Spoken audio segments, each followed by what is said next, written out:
Welcome to Stuff You Should Know, a production of iHeartRadio.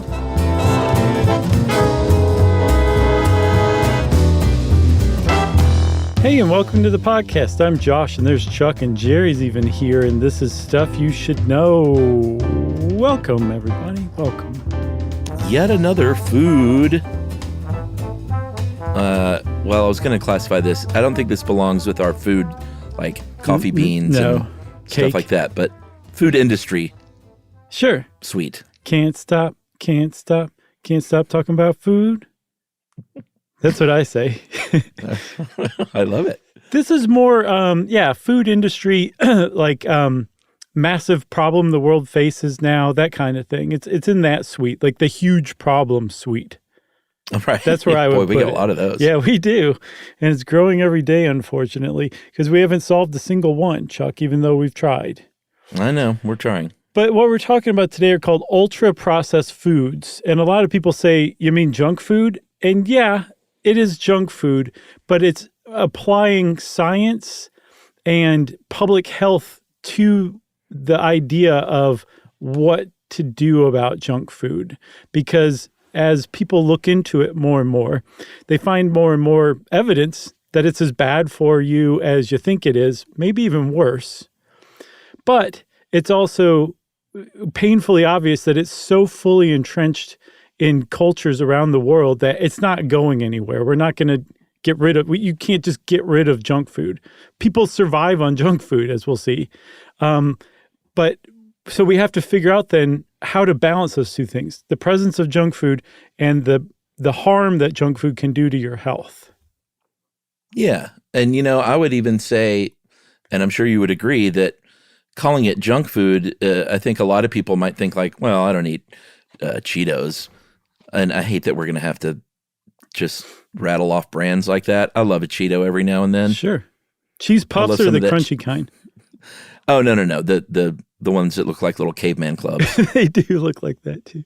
When I was a kid, I used to, I didn't eat many Cheetos then either, just because we didn't have enough money to buy Cheetos. We had whatever the off-brand was that came in like gigantic bags. Cho-chos. Yeah, probably. But I hate that we're going to have to name brands here and there like that as reference, but let's just say Cheetos. But people might think, I don't eat Cheetos, so I'm good. That's not true, though. There are a lot of foods that you probably eat that you don't realize you may not call junk food, but if you look at the back of the package, you're like, oh, wait a minute, there's like 14 ingredients and 2 of them sound like food. Yeah, and that's a really good indicator that what you're eating is ultra-processed food. And that term, ultra-processed food, you may have heard before, but it's a relatively recent development. I think it was 2010 when a Brazilian epidemiologist named Carlos Monteiro came up with it as part of like a 4-point food group. It was pretty obvious, but sure.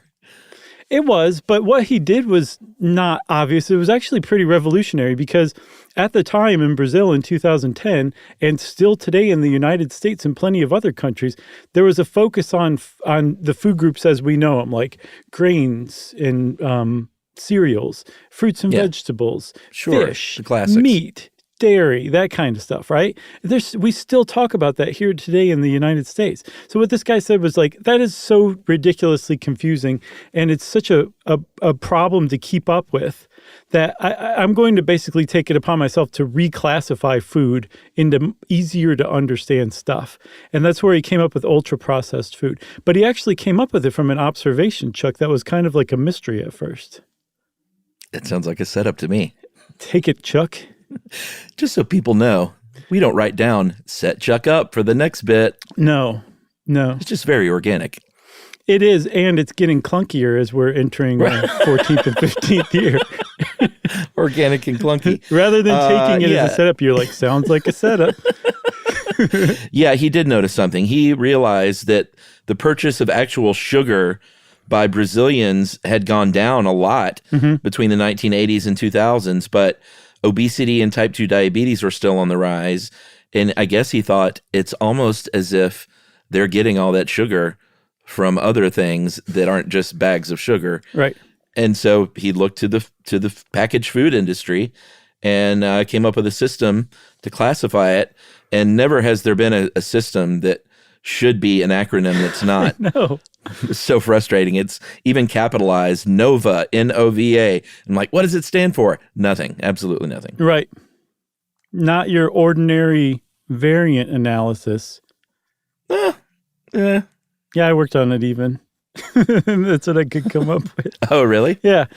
Okay. No, I think the reason he chose Nova is because Nova means new star. So I think he was saying like this is providing like a new North Star to guide people toward nutrition, I guess. Or that he is the new star of talking about food. Right. That's what he talks about himself as, for sure. So I guess we should talk about the 4 groups. Group 1 is what you might call like whole foods, which are it's just food. It's unprocessed. It's fruit and it's meat and it's the eggs and stuff like that. Comes out of a chicken's butt and into your mouth. Hopefully there's something in between that happens though. Right. And that's a good point too, because people be like, well, meat's processed. Yes. Group 1 also includes minimally processed foods. So the distinction isn't that it's totally unprocessed. Right. The distinction is that it's substantially intact, hasn't been pulled apart and put back together again. And its nutrient composition as it exists in the cow that's walking around or the chicken that's walking around or the plant that's growing remains basically the same in this form, this minimally processed form. That's right. That's group 1. That's what you should shoot for. Group 2 are processed foods, a little more processed. And, we're talking about oils, packaged herbs. These are things that are used as ingredients or things to cook other things. Right. Yeah. So if you put group 1 and group 2 together, what you're doing is cooking. And you're coming up with basically group 3 foods. And basically anything that you cook in your kitchen using normal ingredients, even things like cakes and cookies and things like that, if you're using sugar and butter and basically whole foods from groups 1 or 2, you're coming up with group 3, which are processed foods, but they're recommended processed foods. So the kind of foods that you're making yourself, or if you're buying it at the store, it's being processed in a way that is still retaining as much of the nutrients as possible with as few additional ingredients as possible. And the ingredients, like you were saying before, you can understand what they're saying in the ingredient list. Yeah, like if you see some strawberry preserves on the shelf of a grocery store, and it says, and this is actually in our research and something we'll point out later again probably, but food brands are starting to tout stuff like this. Like I bought some.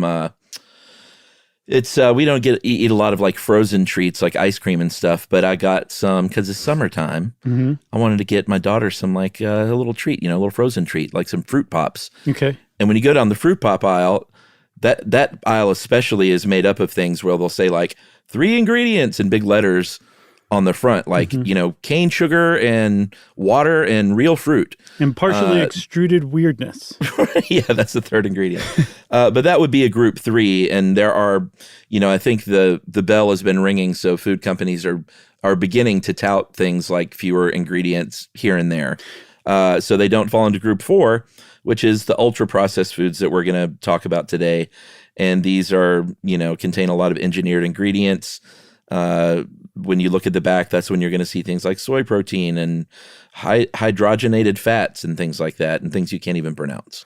Right. And the longer the list of ingredients is, the likelier it is to be in group 4.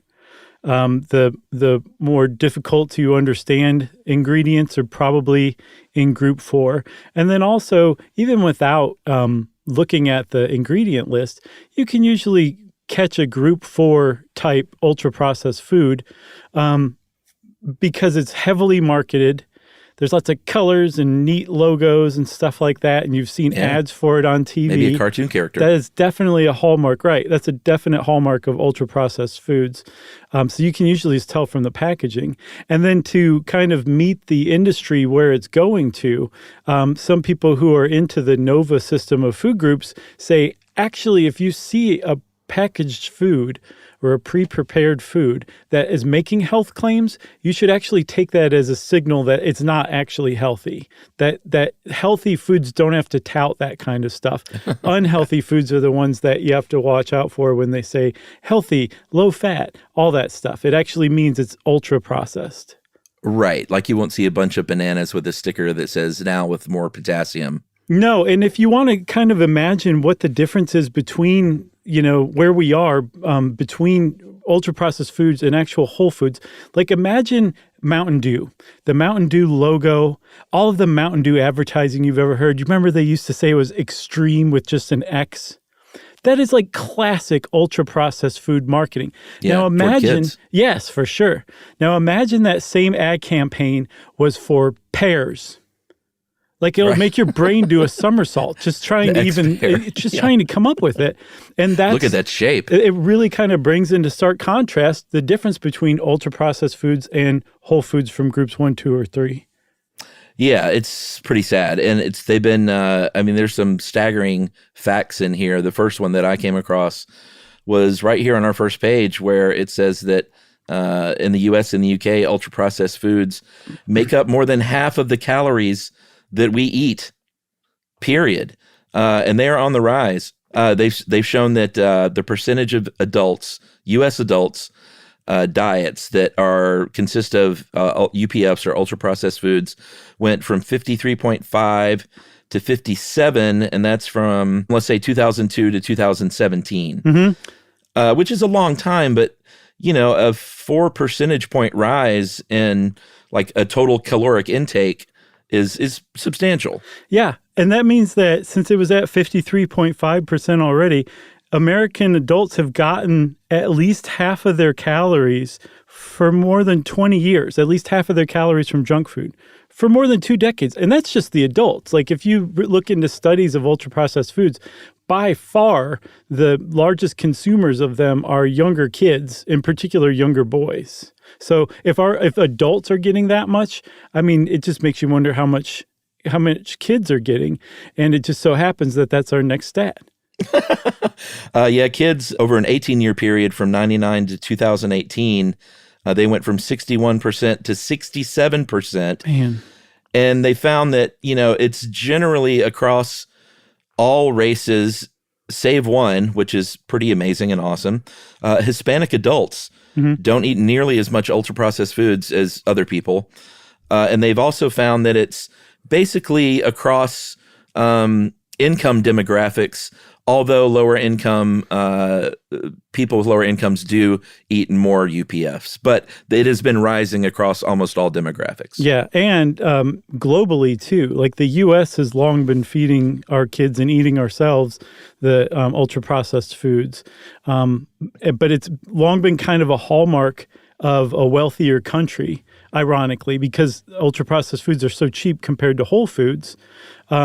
But in other countries, as they've started to develop more and more economically, their intake of ultra-processed foods has increased in step too. So you see ultra-processed foods making up a larger and larger share of the caloric intake of all people around the world. It's becoming a new kind of diet that wherever you go in the world, you're going to be able to find basically the same food, and it's wrapped in extreme packaging and contains something that was extruded and dusted with something that used to be cheese.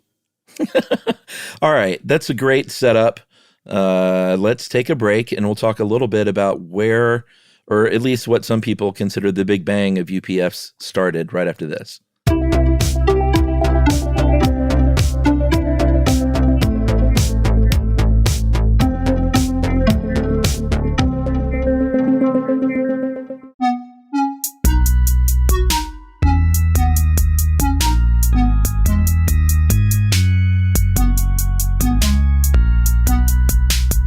By the way, Chuck, extrusion, I was like, I think I know what that is. I just want to make sure. You remember the Play-Doh Fun Factory? It Sure. had like that thing that you put the Play-Doh in one end and then you pulled the lever and it squeezed out in like a star shape or a moon shape. The extruder. That's extrusion, yes. But they never called it the extruder in my day. They called it the Fun Factory. Right. The Star Maker. Sure. All right. So if you want to look to where some people consider the Big Bang, or at least as Anastasia Marx de Salcedo. Yeah? Salcedo? Yes. Yes. Nice. Anastasia is a journalist who wrote a book called Combat Ready Kitchen, How the U.S. Military Shapes the Way You Eat. And lays claim to the fact that World War II is known, at least to this journalist, as the Big Bang of ultra-processed foods and that revolution. We should point out this is nothing new. Canning, I realize, comes from a competition that was used or held to help feed Napoleon's army. Mm-hmm. So there's been a long history of food R&D when it comes to feeding lots and lots of soldiers on the battlefield in a way that makes sense, because, you obviously have to have food that's not going to spoil, stuff that's light and that travels. And what it kind of comes down to is getting rid of as much water as you can from food. Right, because that prevents spoilage. It's, like you said, makes it lighter, so it's easier to ship and move around. But it still should retain mostly the same nutrient density, which is what you're really after. And that's a huge thing that kind of came out of World War II, I believe, which was drying food, learning to dry not just food, but also coffee. And apparently all of that drying process came out of a way to dry and store plasma for later use. And they said, what would also go through this process really well? Coffee. That was it. Pretty amazing. Yeah. There's that is just one tiny little fact. I think the one that really got me was something like the McRib was actually born out of this same military research into something called, and this is an album title if I've ever heard one, Fabricated Modules of Meat. That's a Diarrhea Planet album. Oh, man. They're not together anymore. We heard from people. I think I knew they weren't together, but they'll always be together in my heart. And this is very interesting, too. What they've started doing was found out a way to remove, or what to end up with, something called intermediate moisture foods. Yeah, that's huge. So if you think of like a chewy granola bar, that thing is chewy. It's not super dry, but it's not super wet. And the Power Bar is something that was born directly from World War II. Mm-hmm. There was something called a Logan Bar that was packed in the soldiers' kits as a meal replacement, but it was designed purposefully to not taste very good. So the soldiers wouldn't just like dive in after it. It's sort of like a last resort thing. Yeah. And therein lies the Power Bar. So if you're ever like, these things taste terrible, you can thank the U.S. Army for deliberately making them taste terrible so that you don't want to eat them like they're Kudos. Remember Kudos? Oh, yeah. I loved a Kudo. They were great. They were like a cross between a candy bar and a granola bar, and they somehow were greater than the sum of all its parts. And those were the kind of things that you're like, oh, I like this. I think I'll have the rest of the box. And that's another hallmark of ultra-processed foods, as we'll see. I think, though, we can now not avoid it any longer. We need to talk about processed cheese and cheese dust. Yeah. What the Army ended up calling jungle cheese, because they developed a new way to make cheese. The people had been making cheese for millennia, and it was great, but it didn't travel well. And so the Army, or I guess, the military industrial complex, said, let's find a way to make better cheese that can travel, and they did it. They did. So one of the huge challenges was as you dry out cheese, if you don't do it right, the oil separates out of the cheese. It becomes sweaty, and the cheese you have left with is oilless and dry and not good at all. So somebody figured out, there was an actual guy, George Sanders, who was a USDA dairy scientist. In 1943, he figured out that if you dry the cheese at really low temperatures, the protein actually encapsulates the lipids, the fats, and locks them in place. So then after that, you can pulverize it and dry it even further, and the fat will stay locked into it. And then you can take that and you can either turn it into powder, or you can reconstitute it into whatever shape you want. Specifically, sliced cheese, which is those yellow squares of cheese, that's what happens to them. Yeah, but when it came to the powder, like if you've ever made that still delicious Kraft mac and cheese, and not the kind with the packets, real squeezy cheese. Yeah, I'm talking that yellow orange powder. and you dump it in there with a little butter, maybe a little heavy cream if you really want to treat yourself. Sure. And you wonder, what the heck is this? It is cheese. It's just cheese that has been ultra processed, thanks to George Sanders, and he would shred it up and then dry it out, and then it would harden up, and then he would grind it and then dehydrate it even more. And eventually you do that over and over, and you get down to that beautiful orange powder. Yeah, what's confusing is there seems to be a discrepancy between who first invented cheese powder. Was it George Saunders in 1943? If so, then how did Kraft come out with their macaroni and cheese, or Kraft Dinner if you're in Canada, back in 1937 with powdered cheese? So it's weird. There's a weird misunderstanding around who created cheese powder, but it does seem to have come about in either the late 1930s, early 1940s, possibly through military research. But it was 1948 that we got our first cheese dust snack. Yeah. When the Frito company, I guess, was it a Cheeto, or was it like Cheeto. A cheesy Frito? My friend, it was a Cheeto. It was a Cheeto? Okay. Or a Chocho, as what you grew up with. I worked with a director years ago, Tom Schiller, who was the, you remember the black and white SNL shorts from the Belushi days? Yeah, he was like Al Franken's writing partner, I think. Yeah, I was like Schiller's kind of head PA when he came to town. He would request me because we were buddies. Awesome. And he was great, with like one of the best dudes I ever worked for. But he, as a gag, would he didn't even like Cheetos, but he would eat Cheetos on set with a white surgical glove just to make people laugh. That's funny. There's these little finger protectors that look like tiny condoms that you put on your fingertips. And I used to use those to eat buffalo wings just for effect. Well, but that also has a practical effect, because that sting can go to other places, you know? If you rub your eyes or... Oh, sure. But I still rub my eyes with little finger condoms on anyway. I'm just that dumb. No, you got to take those things off. I forget every time. Or I accidentally swallow one when I'm licking my fingers. I don't get the hot wings. I haven't eaten a buffalo wing in years. Oh, Chuck, you're missing out. I get the lemon pepper now if I get anything. Okay, that's good too, but I think you can mix it up a little bit. All right. They always... this is no good for my digestive system. So you said something that I think is, I hope your digestive system comes back around so you can eat some buffalo wings again. I appreciate that. But you said something a little while back that I think is worth kind of fleshing out, and that is that this stuff that's cheese dust used to be cheese. It's actually made from real cheese. Yeah. And that is an argument that a lot of people make when people poo-poo junk food, ultra-processed food, that kind of stuff. They're like, it basically amounts to, you're afraid of science is what you're responding to. This is still food. In some cases, it's more nutritional than the whole food it was made from. Yeah. So what's the problem? And we'll get into that whole thing, but I just wanted to kind of point that out, because you did. Yeah. I mean, you did hit on something that's worth saying. Yeah, we're just Luddites. I mean, sure. I'm a convert though.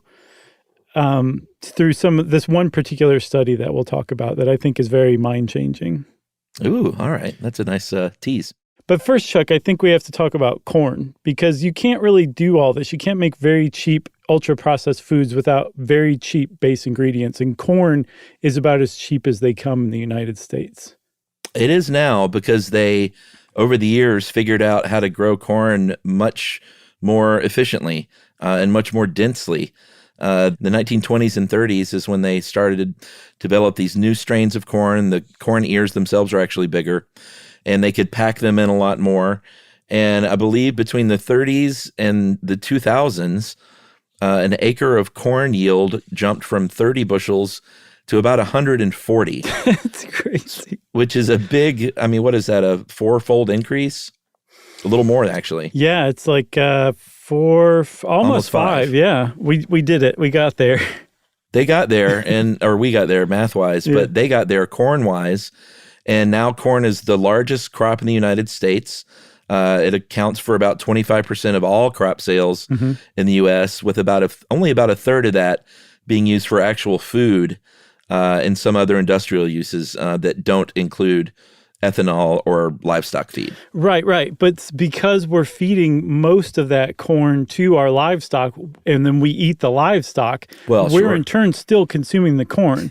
Yeah, in a very young one's way. Right, sure. But I didn't get that, but I love the young ones, so nice. But the reason corn is so profitable and so well grown and so tinkered with is because it's so heavily subsidized in the United States. Like the government will pay you to grow corn. Sometimes they'll pay you to stop growing other crops to grow corn. If your crop goes bad, they'll give you money for it because you tried to grow corn. It's just extremely subsidized, which means that there's always a market for it. You're always going to be able to sell it. So lots and lots of people grow corn. So that's what we use as our staple crop to make almost all of our other food from. And that was discussed at length in the really great book, Dorito Effect by Mark Schatzker, which we talked about in our junk food episode. Because remember, we did one just on junk food. This is different. Right. This is slightly different. We grew a little corn growing up a couple of times. I think it was kind of a pain, so we didn't end up doing it more than like once or twice. But we had a very robust garden over about an acre. Nice. I lived out in the woods like a yokel. I've talked about canning our own food and stuff. But corn was something we grew a little bit every now and then. How much do you want to talk about high fructose corn syrup? I mean, we did a whole episode on it. Right. So how much do you want to get into this? Should we tell people how it's done again? Yeah, I don't know that we ever talked about how it's made, did we? It seemed all new to me. No, we talked about it. We had to have. But I mean, it's a great example of, wow, you really just shifted from this corn story of you growing it to whether or not we're going to talk about high fructose corn syrup. It was like a whiplash. And now we're talking about it. Yeah, clunky. In year 14. Well, why don't you go over it then? Because I'm done with it. No, I'm just kidding. You should talk about it, though, because it is pretty interesting. Yeah, and the reason why it's so interesting is because high fructose corn syrup is just one of the many things that are made out of a single batch of corn kernels.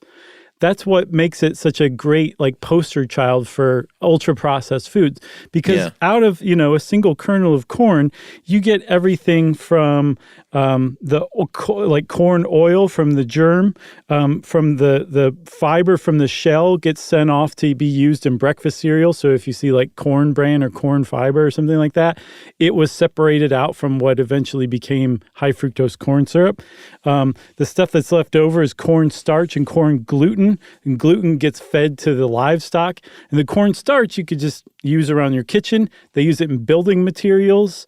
And that you can also use it to create high fructose corn syrup. So just that one process of taking some of that corn converts it into all these different things, from building products to high fructose corn syrup to cattle feed, just with this one type of corn. Dent corn is what it's called.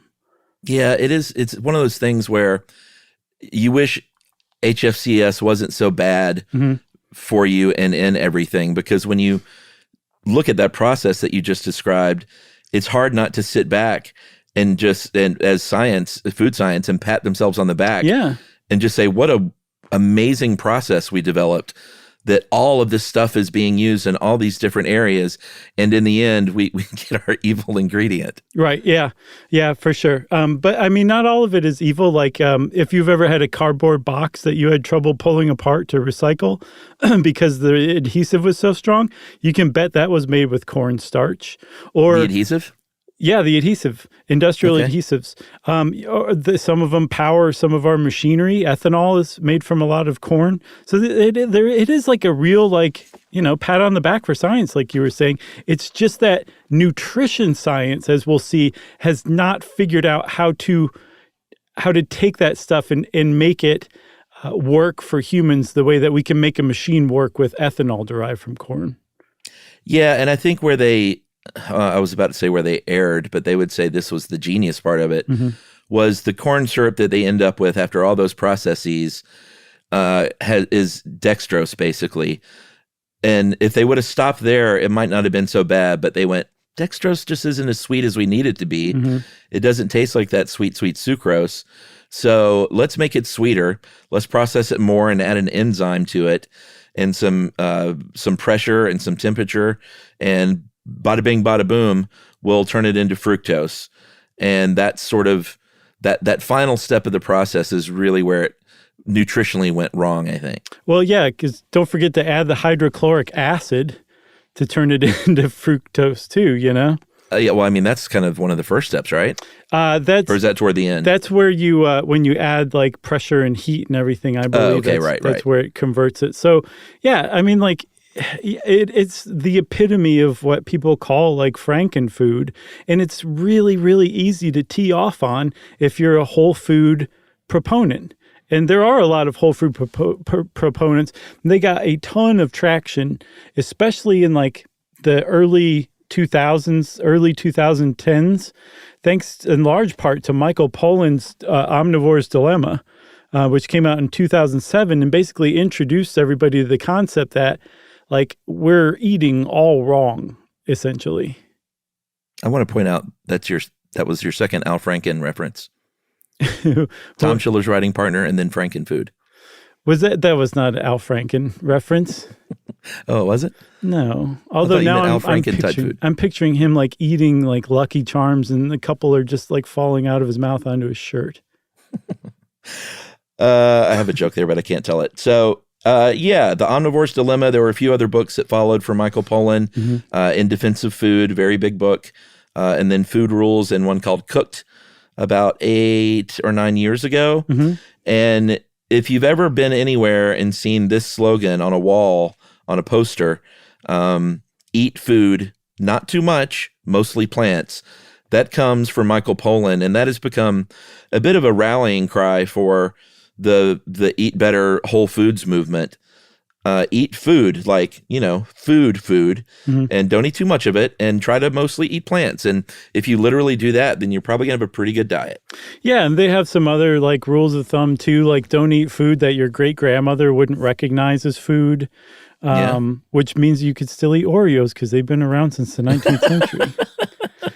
Hooray. Also, I think we've talked about how grocery stores are laid out before, at least in a video, if not an episode, and how if you hug the outside perimeter, you're going to get the whole foods. It's the middle aisles that the processed foods take up. That's another good one. Yeah, we just talked about that. And then avoid foods with like more than 5 ingredients. That's a little restrictive, but you get the point. The fewer the ingredients, the likelier it is to just be whole foods without a whole bunch of added stuff and tinkering and engineering to make it taste the way it's supposed to taste. Yeah, and there's also, we should talk just for a second about the other thing wrapped up in this, which is food culture.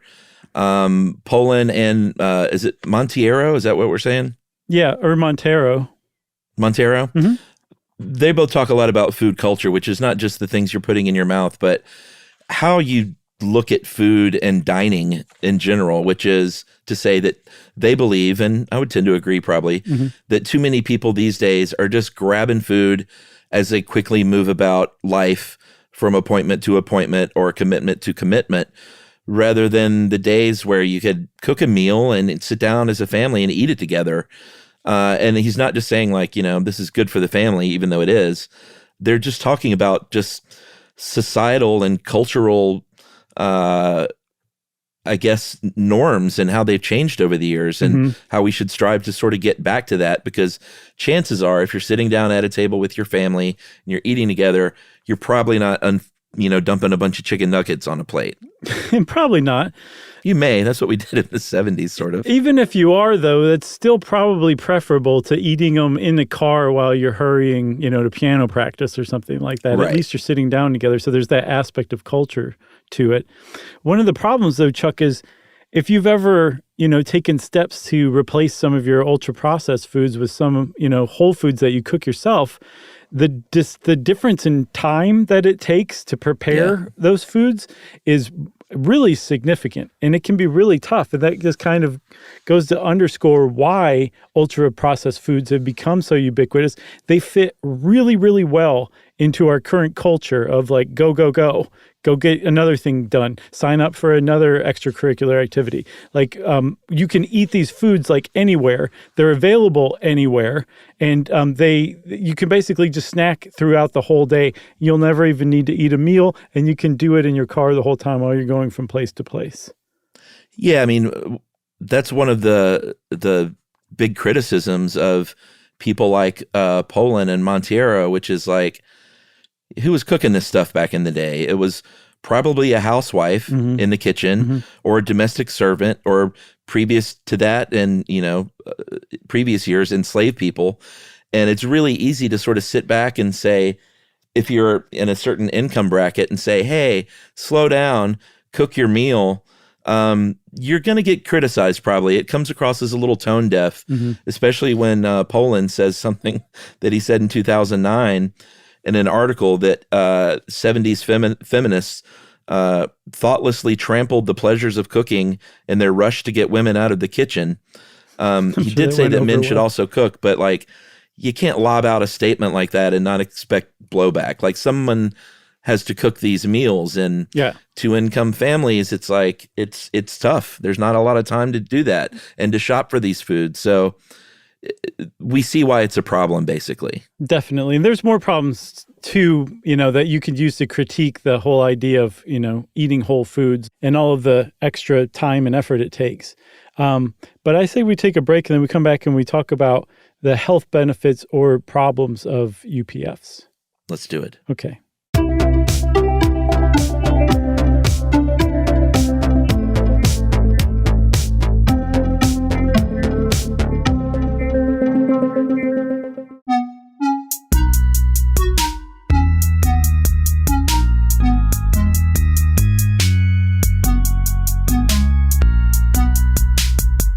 Okay, Chuck, so there's one thing that a lot of people say is, like, there's some foods out there that are more nutritious for you in their ultra-processed form than they would be if you made it yourself.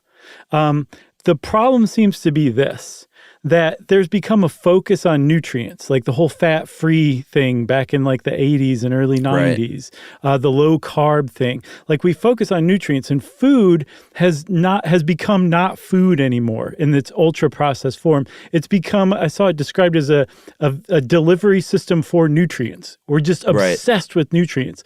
That's what you see touted on the packages of ultra-processed food that you're supposed to kind of take as a warning signal to stay away from. The problem is that it's becoming more and more apparent that we can engineer food all we want, but we don't understand the dynamic of how nutrients within a food interact with one another to faithfully recreate them. And so the food that we're creating is substantially less healthy than the whole food versions of it. The way that Monteiro puts it is that ultra-processed foods are intrinsically unhealthy. Even if you don't compare them to anything else, if you eat ultra-processed foods, you're going to suffer greater health problems than you would if you didn't eat or ate less amounts of ultra-processed foods. And that is the entire problem with ultra-processed foods right now. Well, and that goes lockstep with the fact that they are engineered to be, I guess he calls it hyper-palatable formations. They're sold in large servings, and they're easy to eat a lot of, and they're made to be easy to eat a lot of. They've actually looked at like the structure of some of these processed foods. They make it harder to feel satisfied. Like, you literally chemically aren't achieving satiation as quickly with these foods, so you're going to eat more of them. That's why somebody can sit down and eat a sleeve of Pringles with the TV on without really thinking about it. Or those intermediate moisture foods that are chewy and stay chewy for 5 years on the shelf. Like, they found that with ultra-processed foods, you typically chew less. And one of the ways that we become satiated, one of the ways that our body knows that it's full is, I guess it counts the number of times that we chew.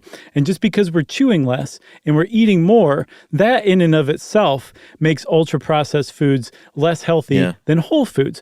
But critics of the anti-ultra-processed food camp, even proponents of ultra-processed foods, say, okay, that's a problem, and that's something that can be designed out. If you put nutrient against nutrient, if you put fiber against fiber, calorie against calorie, vitamin D against vitamin D. In whole foods and ultra-processed foods, they're basically the same thing. People might eat too many ultra-processed foods. Maybe you don't chew as much, but still, if we change that, they would be the same. And that was the big critique on Montero and ultra-processed foods in general for almost 10 years until a really, really important study came out in 2019 out of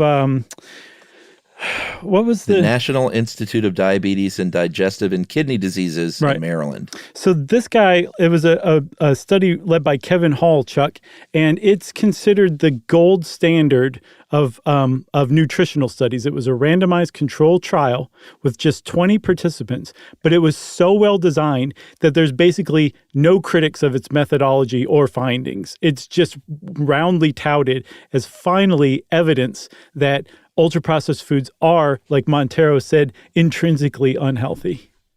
Yeah, and we should point out they did this study with just the 20 people because before this, everything you would ever read about UPFs were correlative studies and meta-analyses among huge populations. Mm-hmm. So Kevin Hall actually dug in on a smaller level.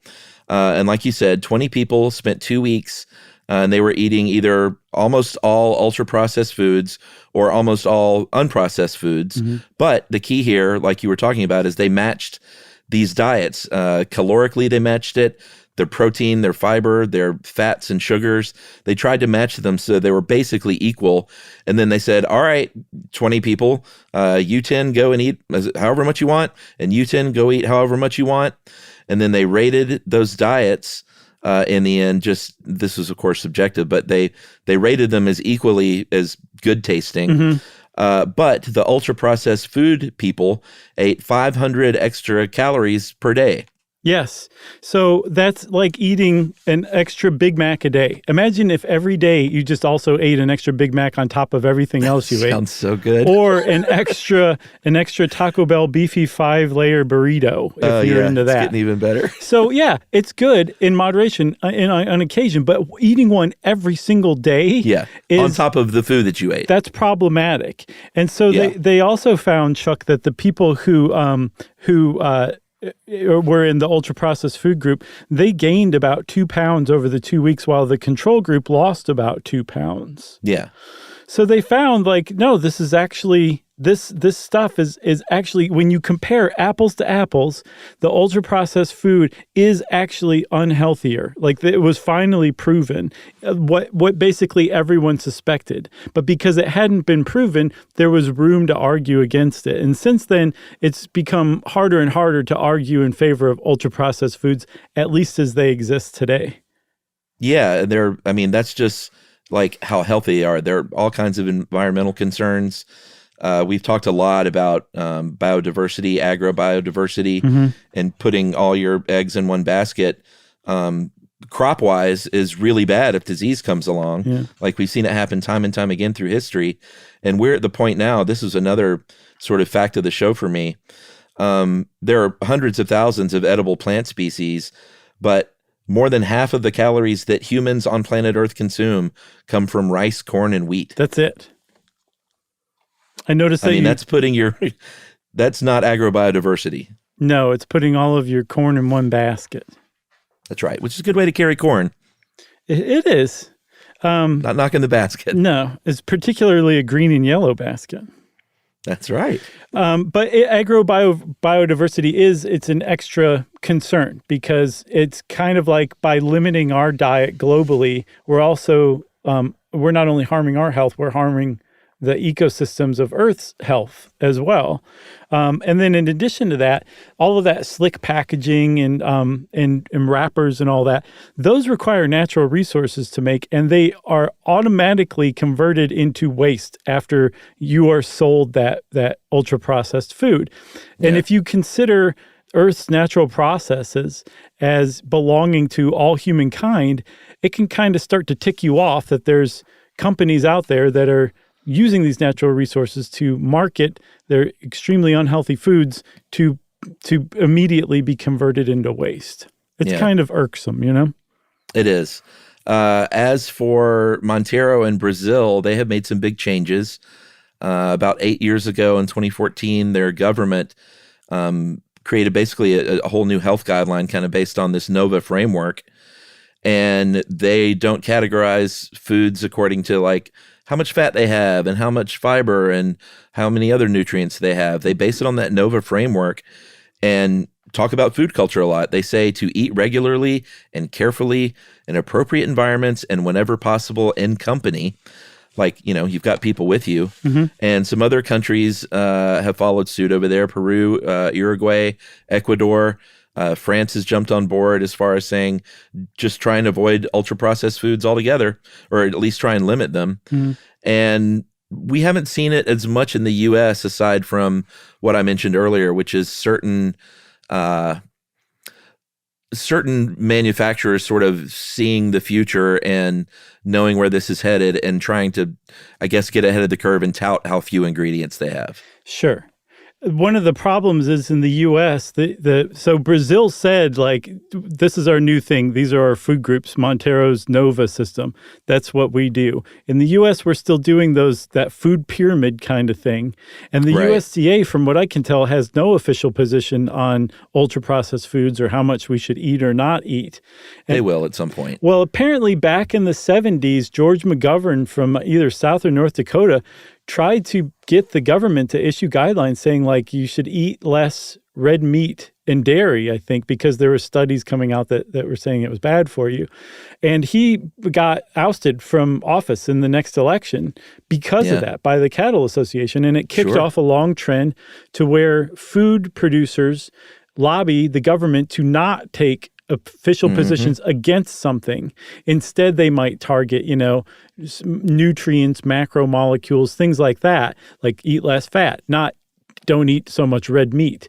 And that kind of has the United States in a quagmire right now where our scientists are fully aware of like the health risks of eating certain kinds of food over others, and yet the government is standing mute as far as advising citizens what to do or not do, which means that marketers can fill in that vacuum and argue, no, it's fine. Just eat this. It's good. Yeah, I mean, I think people like us who do this kind of research, and I would argue like a lot of our listeners are genuinely curious people who see a headline about a nutritional study and they will click on that and read that. Mm-hmm. But the majority of people don't. And they may look to official guide, like health eating guidelines of the USDA, and not say, oh, look at this article I saw on this website that clearly says to avoid this, or that, to avoid red meat or something like that, where like the lobby can't touch that. Right. But also there's other ways that the government can directly influence your diet. It can say, okay, it's actually really bad to eat as much corn as we're eating in all these different ways. We're going to subsidize soy. Apparently soy is not subsidized almost at all. So maybe they'll start subsidizing soy over corn, and that will make the food producers start using more soy rather than more corn, and then people will start eating soy, which may or may not be healthier. So the government can make these kind of macro decisions that affect people's diets even more than just issuing guidelines too. Yeah, and some people say, just stick your nose out of it and I'll do what I want. Yes, which is totally fair. It's completely fair. But if from a public health standpoint, when you look at, meta-analysis that says the higher amount of ultra-processed foods you eat, the higher your risk of death, cardiovascular disease, type 2 diabetes, et cetera, it's a problem. It's alarming, especially if you're seeing it developing earlier and earlier in younger kids who are being raised on ultra-processed foods. And as they grow into adults, are going to have no idea how to cook or what foods to eat and won't be able to pass that on to their kids. We're looking at a transitional generation right now, and it's not a transition in any kind of positive way. Right. And to be clear, we're not arguing for some nanny state where the government like outlaws ultra-processed foods. We're talking about issuing fair and honest guidelines that people can still thumb their nose at if they want to. Right. And plus also, this is not a hit job against ultra-processed foods. There's a lot of people who say, again, like we've come a really far way in fortifying foods through processing to cure certain diseases that used to happen, to prevent birth defects by adding folate to breakfast cereals. It's not processing itself. It's we don't quite know how to do it yet, or we're adding too much sugar. We're adding too many trans fats, and we need to go in and tinker with the tastes and the flavors and also the nutrient composition. And then we'll have everybody eating ultra-processed food that actually is good for you. Whether we're able to do that anytime soon that remains to be seen. Yeah, there's a journalist named David H. Friedman who in 2013 in The Atlantic said, there are too many people and we literally can't feed the world on this delicious whole food that's affordable. So maybe the onus is on some of these companies to mess with their recipes a little bit. Mm-hmm. Maybe we should look to McDonald's to tweak their recipes just a little bit, not to where it tastes like some drastically, not to push health food necessarily, but there are things you can do. They pointed out that the smell of vanilla can mask, if you reduce sugar content, it can mask that and trick you into thinking that it's still just as sweet. Or there are plant-derived compounds that can replicate the effects of fat on the tongue. And basically, you experience that satiation that allows you to stop eating. And he's saying, like, we can do this. We can make our ultra-processed foods a little better, at least. Yeah, and other people argue, like, just because a food is ultra-processed doesn't necessarily mean it's harmful to you. There was a 2022 meta-analysis in the American Journal of Epidemiology found the highest consumption of ultra-processed foods was associated with the highest risk of death, but the highest consumption of breakfast cereal was associated with a much lower risk of death. So that kind of says, like, okay, just because it's ultra-processed food does not make it inherently bad. And it also suggests that we may be able to make healthier ultra-processed foods. Again, the problem is it seems like nutritional science is not at a point where it can advise food companies on how to actually do that in a way that can actually replicate the nutrition you get from whole food. We just can't do it right now.